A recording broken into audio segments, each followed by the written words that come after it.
And I think for me, releasing the frustration of my mom and bringing in forgiveness happened to be love and compassion. It doesn't have, you don't have to have love and compassion for the person you're forgiving. It could just be love and compassion for yourself for doing the work.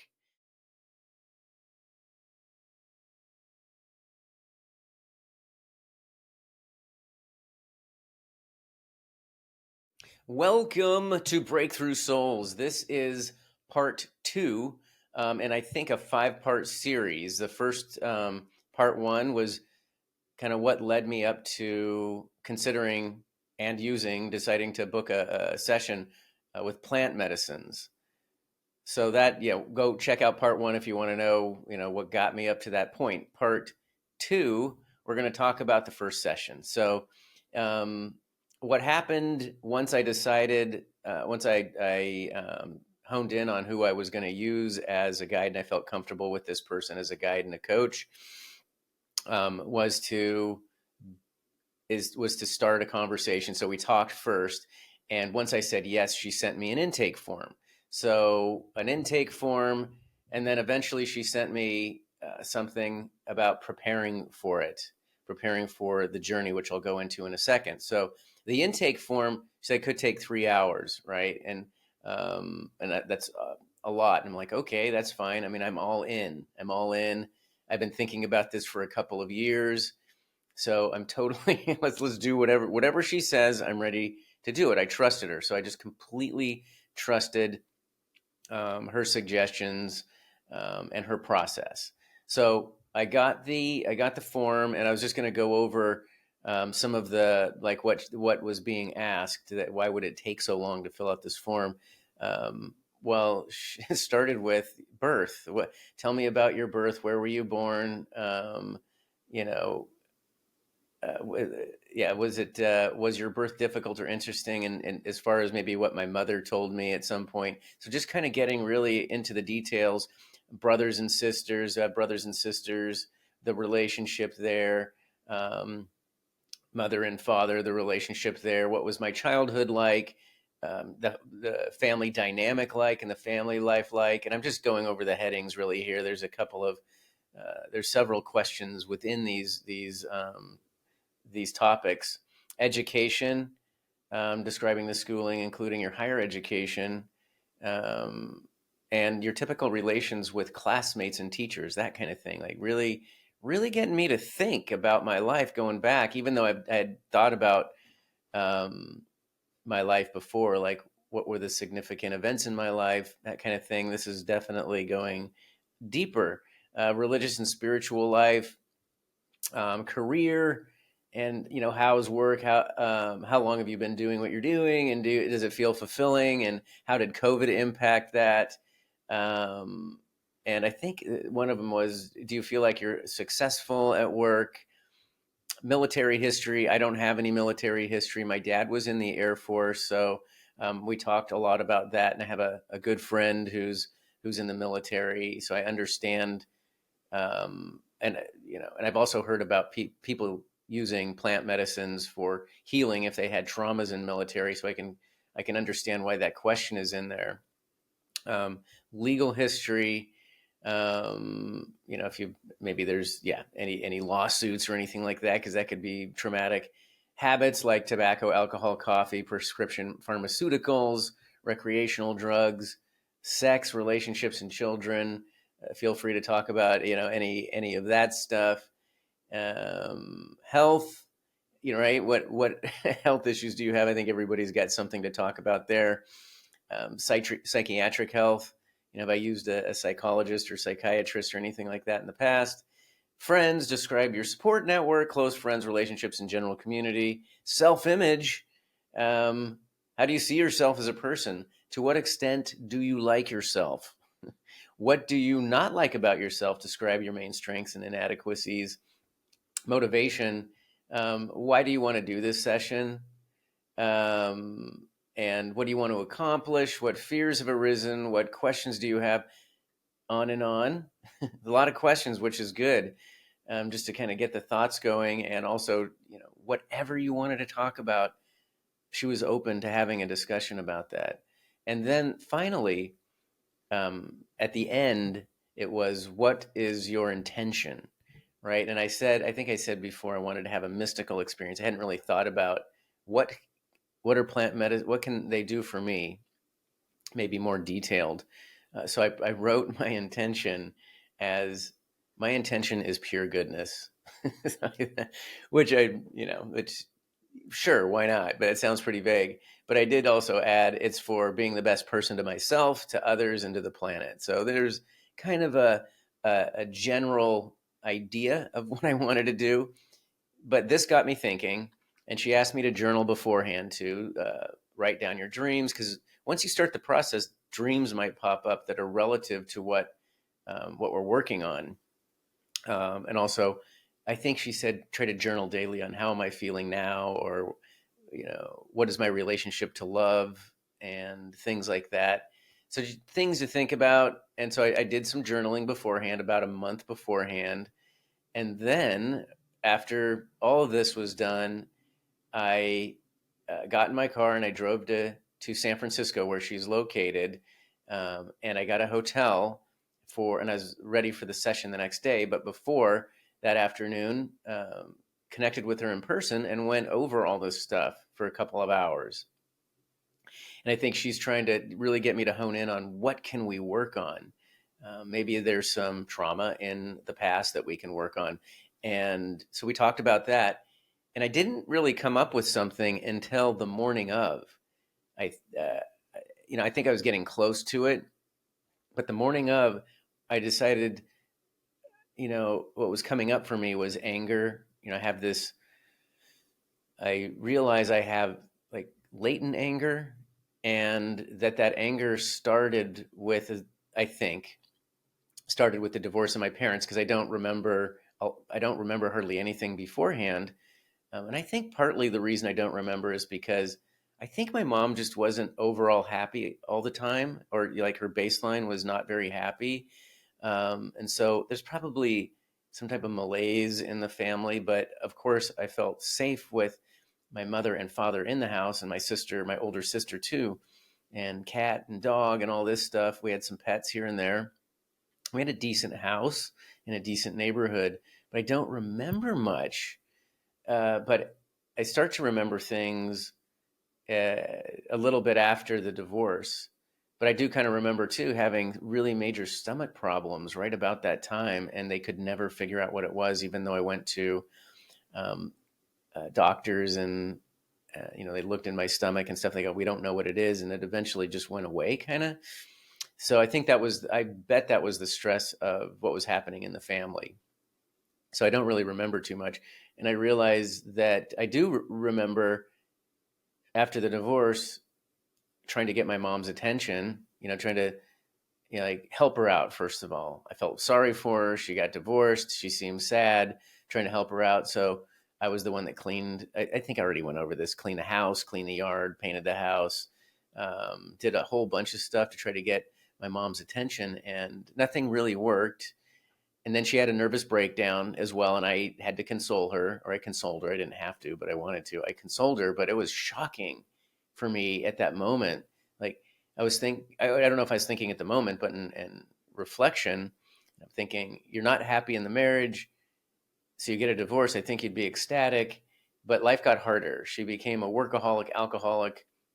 She went to school full time to get an undergraduate degree. I think it was in human resources. So she was just like going like full on, I'm living my life. And there was no room really to raise the kids at that point, maybe as much as we needed. We felt like we needed at the time. We needed attention, right? We needed more attention than we got. But she was, it wasn't a horrible life, but not having the attention on me, or the attention that I needed up to, say, age 18, um, I needed more. So the way the process worked, I forgot if I explained this, but I think it went from, I felt sorry for her, to let me help you out. And I need your attention. So maybe, me supporting you also get attention, and we'll be a team.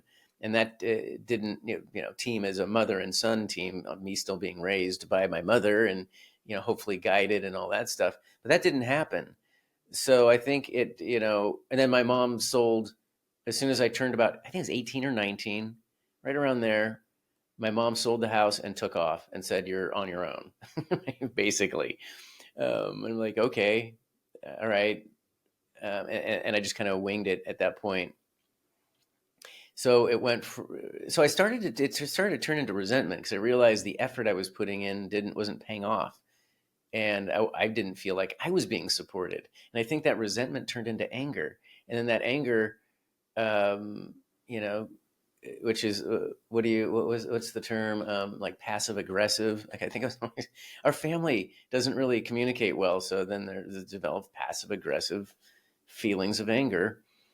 So that's what we decided to hone in on, is that kind of that latent looping anger that I think started with my mom, and then it would just turn into maybe me being short tempered and things like that. Although I would say I'm a diplomat and I'm a peacemaker, so I don't know if a lot of people would characterize me as an angry person. And I don't think I would. I think I internalize it, right? Hence my stomach problems when my parents were having marital issues in the house.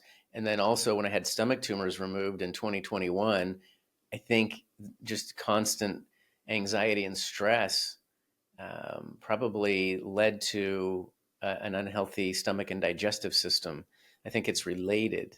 So it made a lot of sense to hone in on this anger and this resentment and this, like, towards my mom, because I think that if I could figure out how to forgive her and release that, maybe the anger in my life and would go away, the looping anger. So that's what we decided. That's what we decided almost on the spot, I think, or the day before, kind of was coming clear, and probably even the journaling up to it started to get clear. But yes, that's what we're going to work on. And so thanks to my guide and coach for kind of getting me to that point. So then it was time for the session, and before I continue, I'll talk about something called set and setting. So, which is when you are um, working with plant medicines, um, what's important is paying attention to what your mindset is and what setting you're in, right? It's very important to have a clear mind. You're not like, you didn't just get in a fight. Now you're going to do psychedelics or plant medicines, but your mind is clear. It's ready for this experience in a positive way. So I prepared for this on the suggestion of my coach and guide to eat healthy. She said 2 weeks before, no sugar. For her, I think it was like no alcohol and just eat clean. I have done diets before. I've done a diet before that was very successful for me, which was no sugar, no flour, no alcohol, whole foods. No, and I decided not to drink coffee, and I did that for a month. So I decided to start a month ahead because I was pretty much eating healthy. I'm like, let me just clean myself a little bit more. She also said, don't watch things that are negative inputs in your head, like horror movies or the news or something. And I don't watch horror movies. I don't usually watch anything that is disturbing. I just choose not to do that. But what I was doing was I was consuming a lot of news for about 6 years, and I calculated it to be about 3,000 hours worth. Because every day, this was my hobby, where because things were making sense, I was doing a deep dive into U.S. politics and U.S. foreign policy, and I was listening to independent journalists, not mainstream news, but independent journalists, lectures from professors, podcasters, what else, reading books. And I was really getting a sense of what was happening in the world. And I realized that I don't think people realize how bad things are. I realized how bad things are, and they were making more and more sense the more stuff I researched. The dots were getting put together, but was it wasn't making me feel good. It was making me feel good in the sense that things were making sense. That was like, yes, I feel like I'm not crazy. Yes, I get it. But at the same time, it was just like, it was almost becoming an addiction. So it wasn't good. And what's going on in the world isn't great either. So just always focusing on that. I decided to not do that for a month up to the journey. So I was clearing my mind and my body. So my mindset was good. And the setting was her loft, which was beautiful. It looked like a cloud. And I'll include a picture here, I think here or at some point in the video, I'll include a picture so you can see. But it's just very beautiful, peaceful setting with big windows looking out at parts of San Francisco if I wanted to, right? Um, so that was and musical instruments she was going to play and plus sound and all this stuff. It was perfect, right? So the set and setting, and the other part of, by the way, the new thing, in case anybody's interested, and I think Terrence McKenna came up with set and setting, or him and a group of people did. Somebody can correct me in the comments if I'm wrong on that. So that was back in the '60s, I think. So this was known, set and setting, mindset and setting, and then a woman did added something to this. She's a PhD. I think she holds a PhD. I don't have a lot on her, but and I'm just kind of looking at this article right now that's up, and I think it was Betty Eisner that wrote this. I think it was a peer reviewed article that added, and if somebody knows more about that, please comment down below. I'm roughly correct, but um, she added matrix to it, so set, setting, and matrix. I think it's really good to think about this. So let's just say you're going to do plant medicines, and you go, okay, what's my mindset? What's the setting? Now, after I do this, what life am I going back into? That's the matrix. If and so I recommend that you take at least 3 days, if not a week, before you go back into your life. And if you can take a vacation or just chill out in a good setting where you can contemplate and journal. That'd be a soft landing back into your matrix, whether your matrix is work, or maybe it's a difficult relationship that you're in or something. Or maybe it's not horrible, but you want time to reflect. So that's the matrix, what your life that you're going back into, the world that we go back into. So those are things to consider. And my matrix was good. It wasn't, except I did go back to work, which that was stressful. So that was interesting. That was about 3 days later, 4 days later. So all good, ready to go. And she had an altar. She created, it's just really like thoughtful, an altar with things on it. And I could bring a picture of my family or me. I think I brought a picture of little me and put it on the altar along with some feathers and flowers and crystals and things like that. And some other just thoughtful stuff. And it's just really beautiful. And then we did a ritual to honor the medicine. Both medicines. The first one is MDMA, which street name is ecstasy, and people are like, "Oh, yes, I know it gets a bad reputation, maybe a bad reputation for some people, where it just seems like some rave party drug." There's a reason it was legal at the time, and anybody could get it, and people were enjoying the effects of it. But I'd say probably not using it responsibly, and that's one thing I want to advocate for is a very mindful use of these for therapeutic reasons. These are medicines. This is not a plant medicine. This is a man-made chemical. I don't know a ton about the backstory of it, but it's been in use for a long time, like 50 plus years. So this is a heart opener. It's a heart opener. If used therapeutically, it's so powerful. People because they're doing trials right now, right? They're doing some clinical trials. When I say they, at least one place is called MAPS. That's MAPS, Multidisciplinary Association for Psychedelic Studies. And if you go on their website, they're based in San Jose, California. If you go on their website, I do recall watching one of the documentaries about the history of psychedelics and MDMA and things like that. There's a gentleman named Rick Doblin. He has a PhD. I think he got his PhD afterwards, but they were doing experiments with MDMA and I believe psychedelics. Again, if somebody knows more about Rick Doblin, please feel free to add that to the comments below. But they were making great strides back before I think it was Nixon made psychedelics a Schedule one substance or drug or chemical. So it says Schedule 1 drugs, substances, or chemicals are defined as drugs with no currently accepted medical use and a high potential for abuse. Frankly, that is not psychedelics. But at the time, they're not addictive, and people have been using them for thousands of years to connect themselves with the spiritual realm or nature, or just heal. And you maybe one session is you are a new person, a more open and connected person. It's all good stuff. So yeah, I think it was under the Nixon era that it became a Schedule 1 drug, and the psychedelics too.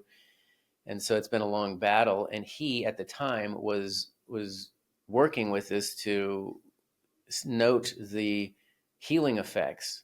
And when it became illegal, he went on a crusade to create a framework, I think a legal framework, to figure out how to prove that these are useful and get them legalized. So I think people use the way he's doing it as templates, but MAPS organization has funding for um, therapy, and so it sounds like it's close to being legalized. That's what I heard. Maybe a couple of years away, a year or two away. So the use of some psychedelics and MDMA, but also with psychedelics, they're establishing churches. I think there might be indigenous angle to the church where it's legal to use psychedelics, because there are some psychedelics that have been approved for particular types of use. I think under cultural, how do I word this? Because I didn't memorize it, but under some indigenous cultures. So we're making some strides. There's some ways to do this legally. So yeah, and there's a church in Oakland, and I think it's also now in San Francisco, that does that. You can probably look up church in Oakland, California, psychedelics, and see what pops up, and you'll find it if you're curious about that. So MDMA, right? Heart opener. That was the first part, and take that and open the heart and start working on. It's a good time to address mother and father, and maybe my childhood. So we did that for, I think, about 2 hours, and a little bit of, I think, Reiki at the time, and kind of like trying to move energy, just mentally thinking about moving energy out, playing some sounds and on the instruments, which are just, they're just beautiful sounds, and you can't help but go, wow, this is a great experience. So just working on that. And then the next thing was the actual plant medicine. So the plant medicine, the way I had consumed it, was taking a little by little, did three cups of tea, so of the medicine. And so the first one I did that, and then it seemed like I could have a little more, did that, a little more, did that. So it's just, I could have stopped at any time. And there was nothing was, in case somebody's curious, I know it's called a psychedelic. I didn't have a psychedelic experience. I didn't like, things were, yeah, I didn't see shapes and all that. It was just me feeling way more open and doing this therapeutic type of work, really focusing on healing and moving energy, and I guess forgiving my mom. I don't know if I thought about that in my mind, but I was just working on it. So that went on until, for, I think the whole session was 7 hours. And then and there's a wind down, and I was already winding down very close to the 7 hours. And so kind of wrapping it up, close the ceremony with a nice little, yeah, ritual kind of thing. And yeah, just like I said, being very respectful of the process, and mindful, and just really putting the effort in. So she said I didn't feel like I had a mystical experience or a breakthrough or anything.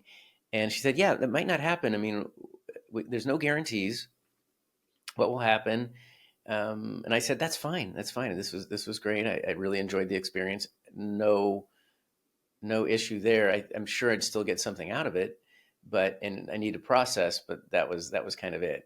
So I'm like, part of me said, I know there's people scare you from psychedelics. I'm like, that was beautiful.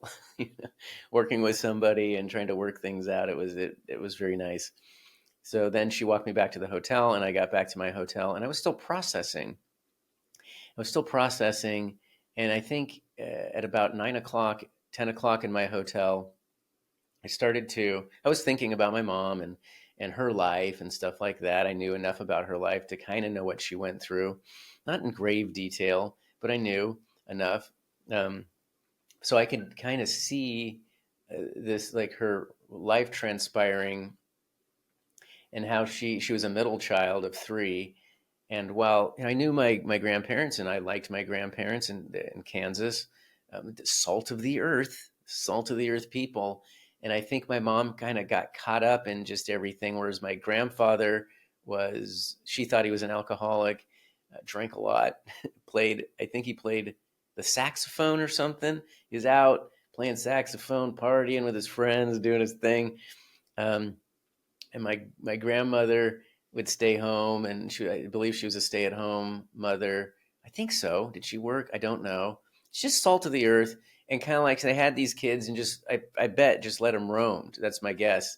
And I just think my mom had a harder time than her older sister or younger brother, I think, where she felt neglected, and sometimes she was sent off to the farm with some relatives, and just to, like, yeah, go over here and do this. Not that that might be uncommon, but somehow my it didn't sit well with my mom, and it bothered her to the point where I think it affected her whole life, whatever went down in her childhood.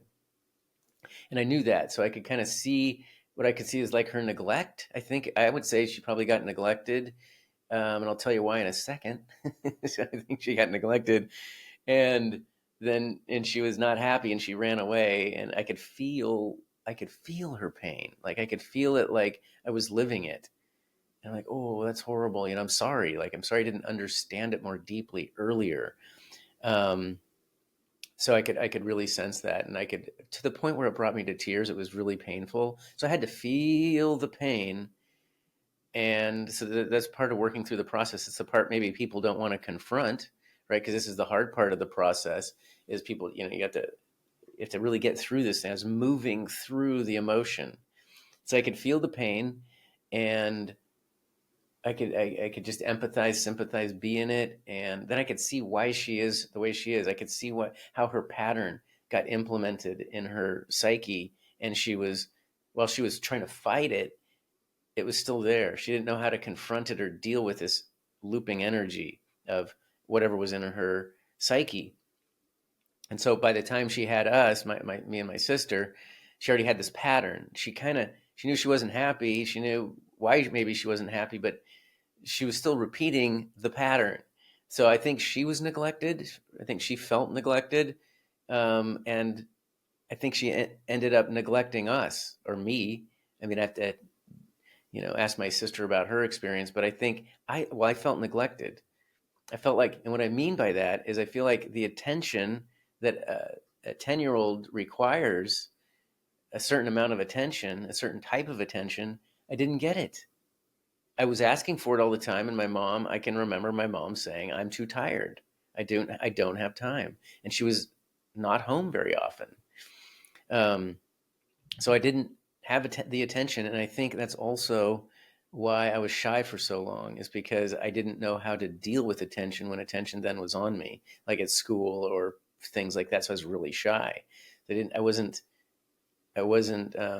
trained or so to have attention on me and handle it and be good with it, and then give people good attention, and have a good kind of a connected presence with people. I didn't know how to do that. So yeah. So I think that made me shy.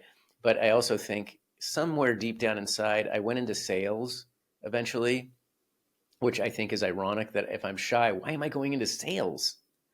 That's like, what am I doing?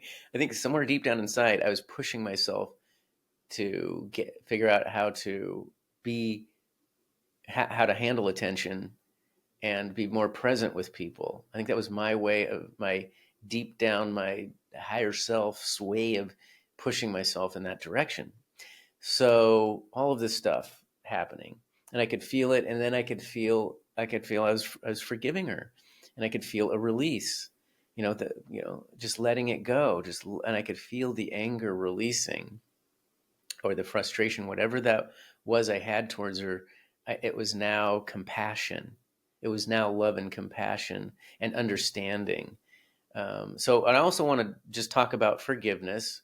Some people who are listening to this, may have really bad traumas where they're thinking, I can never forgive somebody, quote unquote, forgive somebody for something. And I understand that it's really hard to forgive somebody. But I think forgiveness is more than it's certainly not saying it's okay. It's not doing that. Ultimately, what I think it is you not being tied to that emotion anymore, and it's not sitting in you anymore.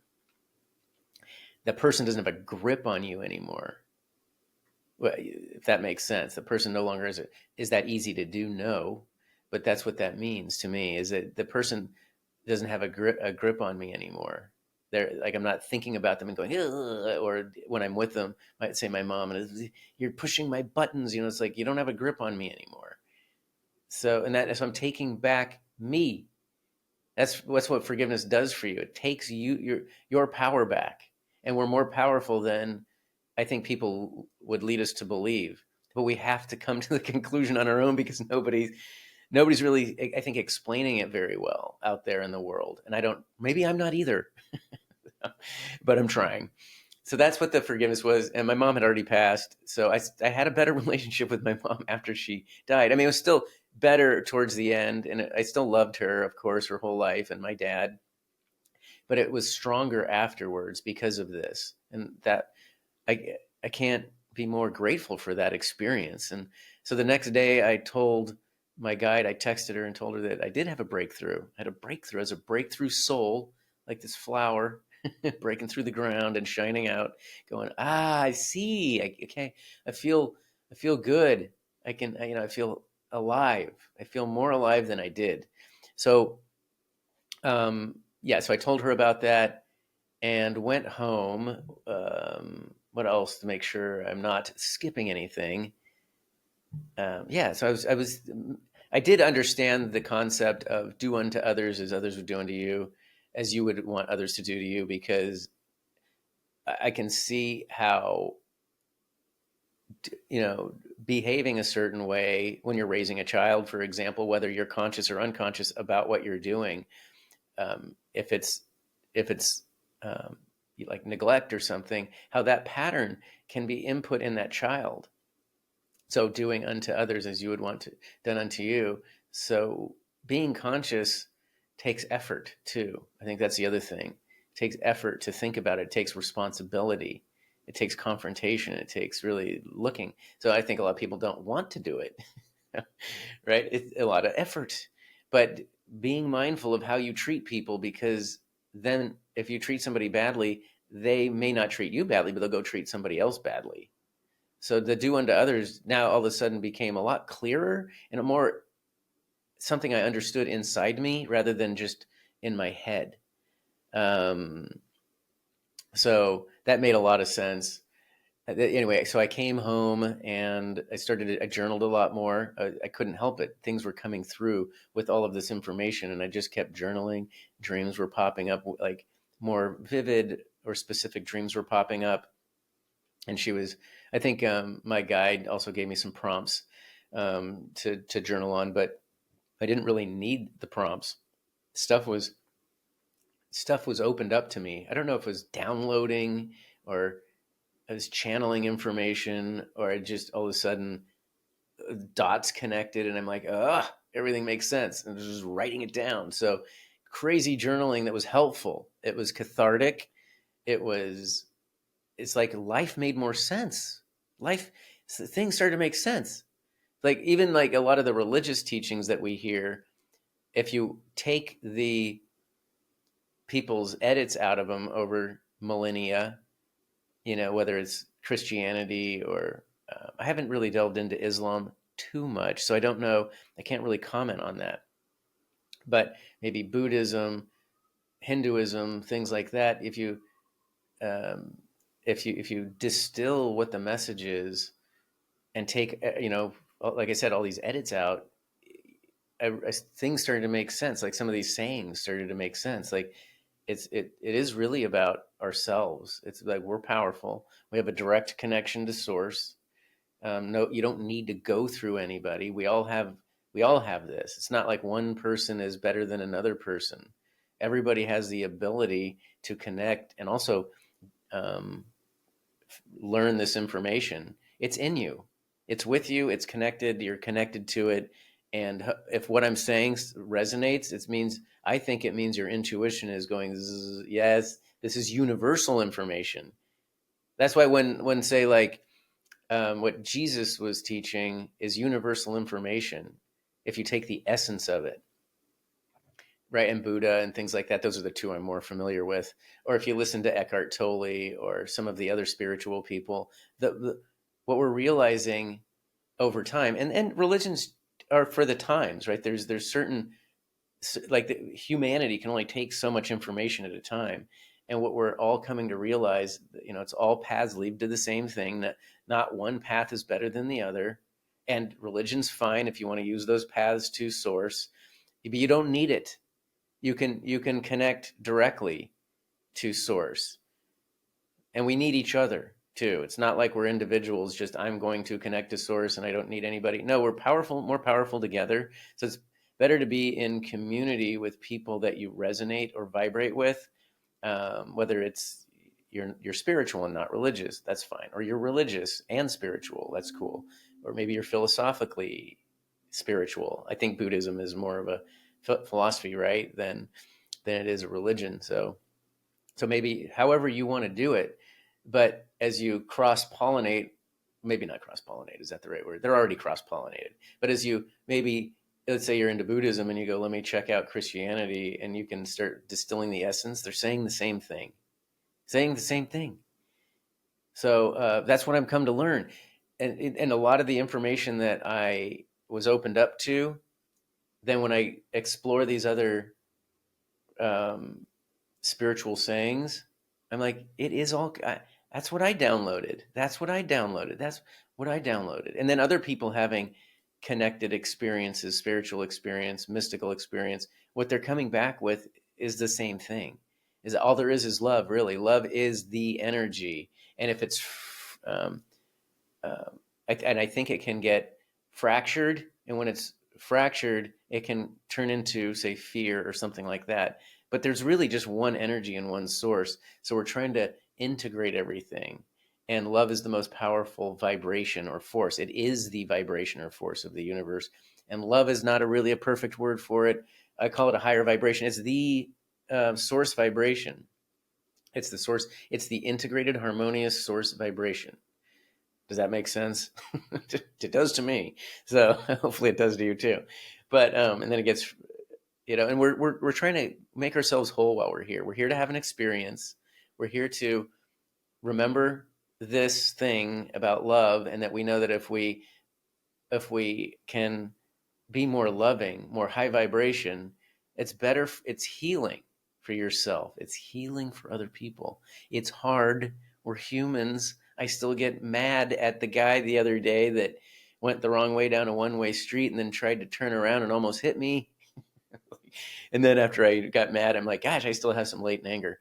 Still working on it. Nobody's perfect. Be easy on yourself.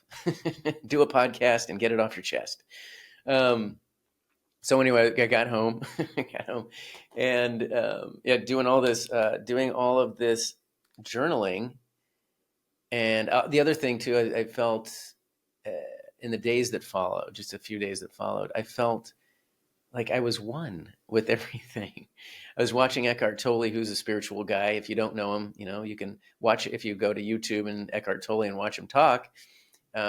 He's very Zen, because he had his spiritual awakening, and to the point where his vibration went whoop through the roof, and he had access to all this information, and he's giving it to us. And when I hear him, I'm like, yep, yep, yep. So I watched him after I got back, and I was like on a cloud nine, and I saw him. He zenned out, and I'm like, that's how I feel now. I know how he feels. I felt like what I perceived him to feel like floating on a cloud. I felt felt like I was floating on a cloud, and I went out into a farmer's market, and I usually, like, I would see somebody's energy, and they're like angry. I'd get angry. They're happy, hey, whatever. I just was vibrating so high and felt so good. I could just see people, happy, good mood, bad mood, whatever, and I'm like, it's all the way it's supposed to be, and it felt great. Like I just felt like I was it. It was a soup, and I was in the soup. And some people were this or that, and it didn't bother me. It's like you're having a bad mood day, do your thing, and you're good mood, great. I was just so it's hard to explain that one too, but that felt amazing. Um, so calm, peace. The other thing too was the cravings went away. All of my cravings went away. Do we call these addictions? I mean, we all have these, right? Snacking, social media, what else? Drinking. Well, even if it's one or two drinks a night, I just didn't feel like doing any of that. Like that doesn't sound right. Doesn't feel right. It doesn't. It wasn't me consciously in my brain going, "I should not drink. I should not snack on crappy food. I should not." You go, always go, "What's going on in social media?" I didn't feel like it. I didn't feel like it. And the other one was too is I had dated somebody when my mom was passing away, and that was a really perfect timing. Everything was great. A very, very connected and intense relationship. Didn't last that long. We realized it wasn't a good fit for either one of us, but I was still emotionally connected to this person, like just thinking about her and stuff like that. That went away. Just all looping, unhelpful patterns, thoughts went away. And like, yeah, yeah. So I just felt calm and at ease. It was, and it felt good. It's one of those things where I think about it like sometimes I think I want to be happy, I want to be excited, I want to do this thing. You know, you want to, whatever it is, you want to just be blah, like, zzz. But I felt like I was vibrating really high, but I was really calm. It felt the best feeling ever. That's the state I want to be in, where I'm vibrating high, but it's not like I'm expending a lot of energy. It's like energy is coming into me instead of me expending the energy going, wah. Hard to explain. Again, it's a feeling. But this is my experience. It was beautiful. It was profound. It was a profound experience, and it was just the beginning. And I realized it was just the beginning of integration too. A lot of information coming in. So, um, yeah, I'm going to leave it there. I'm going to leave it right there. Put a pin in that, and we'll there's more to talk about. I don't want to talk about every single thing here because there's more to talk about, and I'll talk about those in the other videos in part two, which will be the second session. That one was about, no other way to put it, self-love, like just forgiving myself. I, I have a struggle. I struggle with the way I word these things because it sounds so corny, I think, kind of, um, or hippie or new agey. And it's a feeling that I'm trying to express. Like I'm giving myself a break is what I did in the last one, and it felt phenomenal. There was other information that happened. And then in the third one was I just had this meditation, not meditation, thought on attention and intention, which kind of went back to my childhood about not getting attention, being neglected. But I had this realization, a more deep understanding of the attention and intention. Attention can be a superpower and a kryptonite. So if people, Superman's kryptonite is bad. It makes him weak. For anybody listening and isn't familiar with Superman, but so it can be your superpower or super weakness, right? And intention is critical. So what you intend to do with that attention. So I wanted to qualify that. There might be more to it too. And then the last thing I'll say is, just as a last thought, is when we do this work and we're releasing something that's not working, think about what you're calling in, right? Instead of just going, oh, now I have a void. So I'll go eat a tub of ice cream. Try to like, probably don't want to do that, but yeah, like maybe you're releasing anger. What are you calling in? Love, vibration, compassion, gratitude. Think about what you're calling in. And I think for me, releasing the frustration of my mom and bringing in forgiveness happened to be love and compassion. It doesn't have, you don't have to have love and compassion for the person you're forgiving. It could just be love and compassion for yourself for doing the work. So, but just think about what you're calling in. So I'll leave it at that. I don't know if that's the second time I said that, but I promise. And we'll see you in the next video. And like I like to say, when you take care of yourself, the rest falls into place. So we'll talk to you in the next episode. Thank you.